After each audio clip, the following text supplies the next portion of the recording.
Okay తమ్ముళ్ళు, welcome back. మనకు కామెంట్లు వస్తున్నాయి కానీ నాకు కొంచెం డ్యూటీ బిజీ ఉండటం వల్ల నేను చూస్తున్నా. కాకపోతే నేను ఇద్దాంలే రిప్లై అని చెప్పి, ఇది మన మైకు ఉంది మన దగ్గర అంతకుముందు నుంచి మైక్. కాకపోతే ఏంటంటే నేను వాడను, ఇక నాకు కొంచెం బిజీ డ్యూటీలు. ఈరోజు 1:30కి అట్లా లంచ్ అయింది. 1:30కి 1:45కి అట్లా లంచ్ అయింది. లంచ్ తిన్నా, పడుకున్నా కొద్దిసేపు ఒక హాఫ్ అన్ అవర్ పడుకున్నా, మళ్ళీ వెళ్ళిపోయినా. హండ్రెడ్ టేకింగ్ ఉండే మాది, నేను ఛార్జ్ది అది తీసుకున్నా. అది కూడా సగమే అయింది. నేను లీవ్ వచ్చినప్పటి నుంచి అదే పనిలో ఉన్నా. అంటే మనం లీవ్కి వెళ్ళినప్పుడు వాళ్ళకు హ్యాండ్ ఓవర్ ఇచ్చి వెళ్తాం అన్నట్టు, మళ్ళీ వచ్చిన తర్వాత హ్యాండ్ ఓవర్ తీసుకోవాల్సి ఉంటుంది. అందుకని చెప్పి అదే బిజీలో ఉన్నా. ఒక తమ్ముడు మధ్యాహ్నం కాల్ చేసి ఏమడిగిండనంటే, అన్న ఇట్లా ఇప్పుడు ఎస్ఎస్సి జీడీ భర్తీల్లో ఎగ్జామ్స్ ప్యాటర్న్ ఎట్లుంటుంది ఏంది అని అంటే, తమ్ముడు మరి మా భర్తీ అప్పుడైతే మమ్మల్ని కంప్లీట్గా మేము సెలెక్షన్ అయినప్పుడు 2007లో అప్పుడైతే డిపార్ట్మెంటల్లీ భర్తీ చేసుకున్నది. ఎస్ఎస్సి జీడీ అని వచ్చి ఎప్పటి నుంచి వస్తుందంటే 10 or 11 మరి 13 ఎప్పటి నుంచి వచ్చిందో కానీ ఒక 10 years అయింది అనుకుంటా, 9 or 10 years అయింది. దాని గురించిన కంప్లీట్ ప్యాటర్న్ ఏంది ఎగ్జామ్ది అనేది నేనైతే సెర్చ్ చేసిన. మనకు ఒక సైట్లో దొరికింది. తమ్ముడు ఒకటే చెప్తున్నా, మనకి ఏ డౌట్ వచ్చినా గూగుల్ తల్లిని అడగండి, చెప్పేస్తుంది. కాకపోతే దాంట్లో కూడా కొన్ని ఫేక్ సైట్స్ ఉండొచ్చు. కాకపోతే మనం ఇప్పుడు ఓపెన్ చేసినప్పుడు నంబర్ ఆఫ్ సైట్స్ ఓపెన్ అవుతాయి కదా, 1, 2, 3, 4 అని చెప్పి కంపేర్ చేసుకున్నప్పుడు అన్నిట్లలో సిమిలర్గా ఉండే ఇన్ఫర్మేషన్ని మనం తీసుకోవాలి. గూగుల్లోకి వెళ్తే కూడా ఏది పడితే అది ఫస్ట్ కన్ఫర్మేషన్ తీసుకోవద్దు. మనం 10 సైట్స్ని మనం ఓపెన్ చేస్తే వాళ్ళు ఇచ్చిన ఇన్ఫర్మేషన్ సిమిలర్గా ఉంటే దాన్ని మనం తీసి పక్క పెట్టుకోవాలి. అంటే ఇది ఓకే అన్నమాట.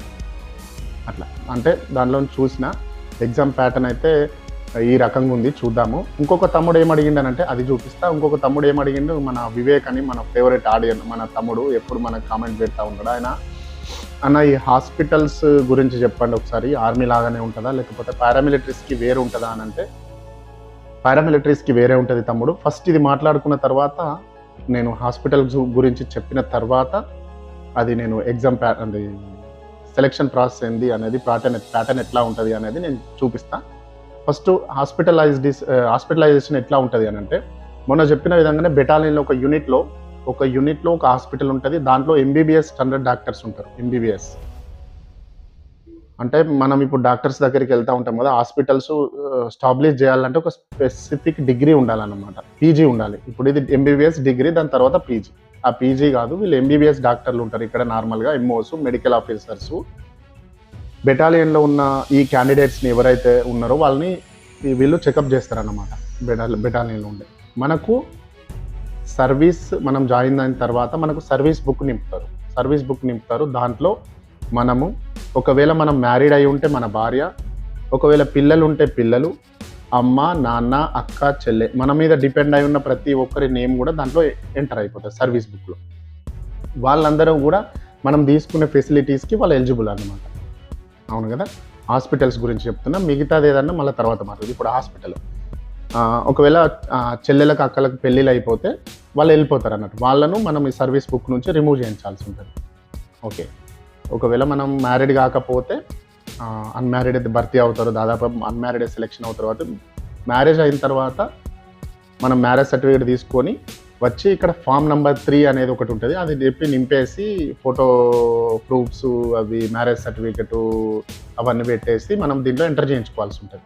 ఎంటర్ చేయించుకున్న తర్వాత మనకు, మన తోటి వాళ్ళకు, ఇంతకుముందు ఎట్లా ఉండేనంటే, ఇప్పుడు ఆయుష్మాన్ కార్డ్స్ అనేటివి వచ్చినాయి. అందరు సిఏపిఎఫ్ క్యాండిడేట్స్కి, BSF, CRPF, ITBP, SSB, CISF, Assam rifle, వీళ్ళందరికీ కూడా ఆయుష్మాన్ కార్డ్ అనేది ఇష్యూ అయింది. రీసెంట్గా ఆయుష్మాన్ కార్డ్ యాక్టివ్ అయింది, నడుస్తుంది. దాంట్లో లిమిట్ ఇచ్చారు అనమాట, 5 lakh. ఎవ్రీ క్యాండిడేట్కి 5 lakh లిమిట్ ఇచ్చిండ్రు మెడికల్ ఫెసిలిటీస్ కోసం. ఆ 5 lakh అయిపోయిన తర్వాత మళ్ళీ మనం ప్రాబ్లం బట్టి లిమిట్ పెంచుతారు. ఒకవేళ 5 lakh మనం ఏమైనా ప్రాబ్లం వచ్చింది, 5 lakh ఖర్చు అయిందంటే లిమిట్ పెంచేస్తారు మళ్ళీ.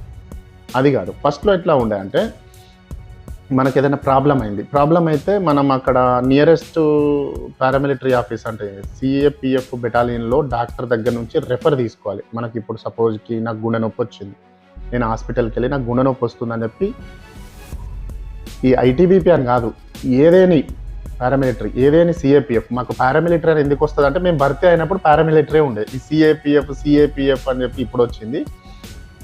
ఏదేని సిఏపిఎఫ్ క్యాంప్కి వెళ్ళి ఆ డాక్టర్తో రెఫర్ చేయించుకొని వెళ్ళాలన్నమాట. ఎవరు ఐటీబీపీ కావచ్చు, సిఆర్పి కావచ్చు, ఎస్ఎస్బి కావచ్చు, సిఐఎస్ఎఫ్ కావచ్చు, అస్సాం ఏదైనా ఒక యూనిట్ హాస్పిటల్కి వెళ్ళి ఆ యూనిట్లో డాక్టర్తో రెఫర్ చేయించుకోవాలి. అంటే మాకు ఇక్కడ నుంచి ఇతన్ని అంటే బెస్ట్ ట్రీట్మెంట్ కోసము హయ్యర్ హాస్పిటల్స్కి రెఫర్ చేస్తున్నామని చెప్పి ఆ రెఫర్ షీట్ తీసుకొని మన మెడికల్ బుక్ తీసుకొని వెళ్ళి ట్రీట్మెంట్ చేసుకొని, నేను ఫస్ట్ చెప్తున్నా, ట్రీట్మెంట్ చేసుకొని ఆ ట్రీట్మెంట్కి అయిన డబ్బులను తీసుకొచ్చి ఆ డాక్టర్ తోటి ఎక్కడైతే ట్రీట్మెంట్ చేసుకున్నామో అక్కడ ఒక ఫైల్ రెడీ చేయించి discharge certificate, discharge summary, admission number అవన్నీ ఒక ఫైల్ తయారైతే రీఎంబర్స్మెంట్కి ఆ ఫైల్ తెచ్చేసి యూనిట్ డాక్టర్తో వెరిఫై చేయించేసి మా అకౌంట్ బ్రాంచ్లో ఇచ్చేస్తే అప్పుడు బిల్ వచ్చేది. ఇప్పుడు ఎట్లా అయిందంటే అది ప్రాసెస్ ఎక్కువ అవుతుందని చెప్పి ఇప్పుడు ఎట్లా అయింది అని అంటే 5 లక్షల రూపాయల లిమిట్ ఎవ్రీ క్యాండిడేట్కి ఇచ్చి, అంటే ఎవ్రీ క్యాండిడేట్ కదా ఒక కార్డు మీద, ఒక కార్డు అంటే ఇప్పుడు మా ఇంట్లో సపోజ్కి అనుకుందాం మా ఇంట్లో 4 ఉన్నారు. ఆ 4కి కూడా 4 ఆయుష్మాన్ కార్డులు ఇష్యూ అవుతాయి. ఆ ఎవ్రీ కార్డు మీద 5 లాక్ లిమిట్ అనేది అయితే ఉంటుంది. ఆ 5 లాక్ లిమిట్ ఏమవుతుంది అని అంటే మనకు ఏదైనా ప్రాబ్లం వచ్చినప్పుడు మనం క్యాష్లెస్ ట్రీట్మెంట్ అయితే చేయించుకోవచ్చు. ఏ హాస్పిటల్ డైరెక్ట్గా వెళ్తే చెయ్యరు. అది ఎట్లా అనంటే దగ్గరున్న యూనిట్ హాస్పిటల్ అయితే సేమ్ ఆఫ్లైన్లో ఎట్లా జరిగిందో అంతకుముందు అట్లనే దగ్గరున్న ఏదైనా అవైలబుల్ ఉన్న సిఏపిఎఫ్ యూనిట్కి వెళ్ళేసి వాళ్ళ దగ్గర నుంచి రెఫర్ షీట్ తీసుకొని ఆ రెఫర్ షీటు, ఆధార్ కార్డు, ఈ ఆయుష్మాన్ కార్డు ఇవన్నీ తీసుకెళ్ళి ఏదైతే CGHS approval Ayushman card empanelled hospitals అని కొన్ని హాస్పిటల్స్ ఇండియాలో ఈ హాస్పిటల్స్లో ఆయుష్మాన్ కార్డ్ ఎలిజిబుల్ అని చెప్పి అనౌన్స్మెంట్ జరిగింది. అది అఫీషియల్గా జియోస్ కూడా జారీ అయినాయి. హైదరాబాద్లో కొన్ని ఉన్నాయి మనకు తెలుగు వాళ్ళకి. ఆ హాస్పిటల్స్కి ఇక్కడ నుంచి ఆ హాస్పిటల్స్కి వెళ్ళి దాంట్లో మనం క్యాష్లెస్ ట్రీట్మెంట్ అయితే చేసుకోవచ్చు. ఇది లెక్క. ఇది అయిపోయిన తర్వాత ఆర్మీ వాళ్ళదనంటే ఆర్మీ వాళ్ళది ఎట్లా ఉంటుందంటే వాళ్ళది పర్టిక్యులర్గా వాళ్ళదే హాస్పిటల్స్ ఉంటాయి. యూనిట్ హాస్పిటల్ ఉంటుంది వాళ్ళకు. తర్వాత వాళ్ళ higher authority hospital, brigade hospital, దీనిలో అని చెప్పి బేస్ హాస్పిటల్ మా దాంట్లో కూడా ఉంటాయి. కాకపోతే మన సౌత్లో మనం పోవాలంటే మళ్ళీ సిఆర్పి క్యాంప్కే పోవాలి. అక్కడ అవైలబుల్గా లేవు. అక్కడ అవైలబుల్గా లేకపోతే ఎక్విప్మెంట్స్ లేకపోతే ప్రైవేట్ హాస్పిటల్కి రిఫర్ చేస్తారు. బాగానే ట్రీట్మెంట్ జరుగుతుంది. ఇప్పుడు ఈ ఆయుష్మాన్ కార్డులో ఫెసిలిటీస్ మంచిగానే ఉన్నాయి. ఇది తమ్ముడు మన మెడికల్ కథ. మన దాంట్లో హాస్పిటలైజ్డ్ కథ ఇది. ఆర్మీలో ఎట్లుంటుందంటే ఆర్మీలో డైరెక్ట్ ఆర్మీలో ఇట్లా మనలాగానే మన హాస్పిటల్లో సిఏపిఎఫ్ లాగానే డాక్టర్స్ ఉంటారు. వాళ్ళ మిలిటరీ హాస్పిటల్కి చేస్తారు. ఇట్లా ఈ రకంగా రెఫర్ చేస్తారు. వాళ్ళ ట్రీట్మెంట్ జరుగుతుంది. ఇక మా దాంట్లో అయితే యూనిట్ ఉంటుంది. ఆ యూనిట్ మీద సెక్టర్ హాస్పిటల్ అంటే కమాండ్ హాస్పిటల్ ఉంటుంది. ఆ కమాండ్ హాస్పిటల్ బేస్ హాస్పిటల్ ఉంటుంది. న్యూఢిల్లీలో అయితే మన పెద్ద హాస్పిటల్ ఉంది. మనకు ఎక్కడుందంటే రెఫరల్ హాస్పిటల్ నోయిడాలో ఉంది. మనది చాలా పెద్ద హాస్పిటల్. అంటే దాంట్లో అందరు వెళ్ళొచ్చు రెఫరల్ హాస్పిటల్కి. సిఆర్పి ఎవరైనా వెళ్ళొచ్చు. దాంట్లోకి మనం డైరెక్ట్గా వెళ్ళొచ్చు. ఎట్లాంటి రెఫర్ అవసరం లేదు. ఆ హాస్పిటల్లో డాక్టర్లు కూడా మన వాళ్ళే ఉంటారు. కాకపోతే స్పెసిఫిక్ డిగ్రీ ఉన్న డాక్టర్లను పారామిలిటరీస్ భర్తీ చేసుకుని దాంట్లో పెడతాయి అన్నమాట. వాళ్ళను ఇప్పుడు సపోజ్కి ఆర్థోపెడిక్ ఉన్నాడు, గైనకాలజిస్ట్ ఉన్నది, సర్జన్ ఉన్నాడు, వీళ్ళందరినీ కూడా గ్యాస్ట్రాలజీ ఉన్నది, వాళ్ళందరినీ కూడా భర్తీ చేసి ఆ రెఫరల్ హాస్పిటల్లో పెడతారన్నమాట. మనం ఢిల్లీ వెళ్ళలేము. ఢిల్లీ మనకు దూరం కాబట్టి మనం దగ్గర ఉన్న హాస్పిటల్స్కి వెళ్ళి రెఫర్ చేయించుకొని బెటర్ ట్రీట్మెంట్కి సివిల్లో కూడా మనం చేయించుకోవచ్చు. ఆ ఫెసిలిటీస్ అయితే ఆయుష్మాన్ కార్డు తోటి సిఏపిఎఫ్కి దొరికింది. ఇది కథ. ఓకే. ఇప్పుడు ఇంకో తమ్ముడు ఎగ్జామ్ ఇంకో చెల్లె పెడుతుంది. నేనైతే చూస్తే ఏమో పేరుంది ఆ లేడీ అనుకుంటా. అమ్మాయి సార్ చెల్లెలు తమ్ముళ్ళు అందరు ఇప్పుడు ఎవరైతే న్యూ జాయిన్ కావాలని చూస్తున్నారో వాళ్ళందరూ నాకనే చిన్నోళ్ళే కాబట్టి నన్ను అన్న అని పిలవచ్చు. ఖచ్చితంగా అన్న అని పిలవాలి. Don't call me sir, I don't like that. Okay. ఎందుకనంటే డాన్ సినిమాలో ఒక డైలాగ్ ఉంటుంది హిందీ. షారుఖ్ ఖాన్ డాన్ సినిమా ఉంది అన్న. దాంట్లో వానికి ఒక ఫ్యాన్ ఉంటాడు. ఏమంటాడంటే, అంటే మీరు నా ఫ్యాన్స్ అని అంటలేదు, నా తమ్ముళ్ళు చెల్లెలు మీరంతా. ఏమంటాడనంటే ఆ డైలాగ్ చాలాసార్లు చూసిన. ఏమంటాడు, సార్ అని అంటాడు. సార్ ఏమంటాడంటే don't call me sir, call me don అంటాడు అన్నమాట. అందుకే అన్న అని ఉంది. Okay, no problem. ఇది జోక్ చేసిన. ఇప్పుడు ఎగ్జామ్ ఒక చెల్లె పెట్టింది, దీనికి ప్రిలిమ్స్ ఎగ్జామ్స్ ఉంటాయా ఇట్లా అని చెప్పి పెట్టింది. కాదమ్మా, ఇది ఐఏఎస్ ఐపీఎస్ కాదు కాబట్టి ప్రిలిమ్స్ అనేది దాంట్లో ఉంటాయి కదా. ఇప్పుడు మన ఎస్ఎస్సి జీడీ భర్తీ ప్రాసెస్ ఏంది, ప్యాటర్న్ ఎట్లుంటుంది అనేది చూద్దాం. ఓకే. మైకు అక్కడ పెట్టుకుంటే వాయిస్ క్లియర్ రావట్లేదు. తమ్ముడు చూడండి మనకు ఓపెన్ అయింది ఎస్ఎస్సి జీడీ సెలక్షన్ ప్రాసెస్ 2024 అని చెప్పి. మనము ఇదంతా రామాయణం చదివే కన్నా కిందికి పోదాం చూడండి. The 4 stages of the SSC GD selection process 2024 as follows. Okay, ఒకటి ఏంటిది కంప్యూటర్ బేస్డ్ టెస్ట్ సిబిటి, రెండోది వచ్చేసి ఫిజికల్ ఎఫిషియన్సీ టెస్ట్ పిఈటి, మూడోది వచ్చేసి ఫిజికల్ స్టాండర్డ్ టెస్ట్ పిఎస్టి, నాలుగు వచ్చేసి మెడికల్ ఎగ్జామినేషన్ అంటే డీటెయిల్డ్ మెడికల్ ఎగ్జామినేషన్ డిఎంఈ. తర్వాత వచ్చేసి డాక్యుమెంట్ వెరిఫికేషన్, అది మనకు నార్మలే. ఫస్ట్ 4 వచ్చేసి అవి సెలక్షన్ ప్రాసెస్ స్టేజ్ అన్నమాట. తర్వాత వచ్చేసి ఓవర్ వ్యూ చూడండి. కండక్టింగ్ బాడీ ఏంటిది స్టాఫ్ సెలక్షన్ కమిషన్, పోస్ట్ వచ్చేసి కానిస్టేబుల్, వేకెన్సీస్ వచ్చేసి 84,000+.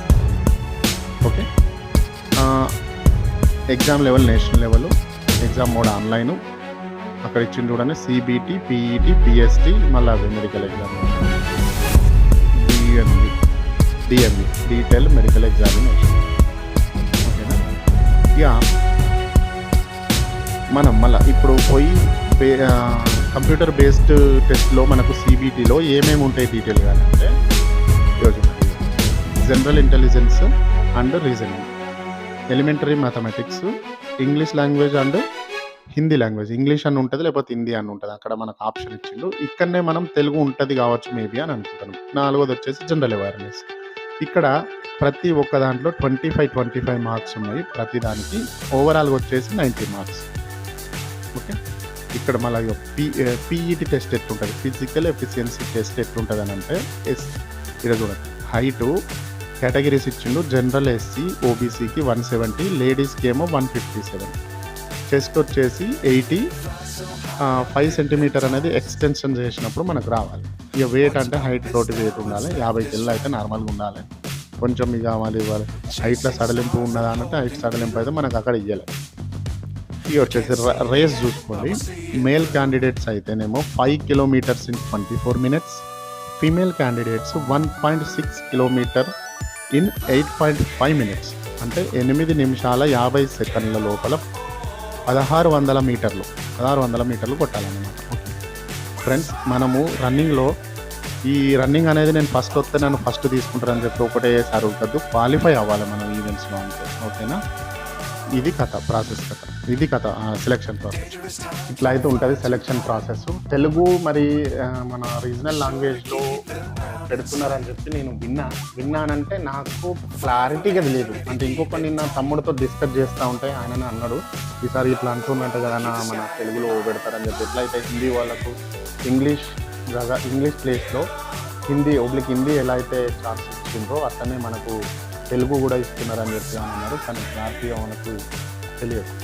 చూద్దాం దాని గురించి ఏదైనా అఫీషియల్గా నోటిఫికేషన్ రిలీజ్ అయితే చెప్పాను. ఓకే, అందరు తిన్నారు కదా, ఓకే డిన్నర్ చేసి పడుకొని నిశ్చింతగా. గుడ్ నైట్, జై హింద్.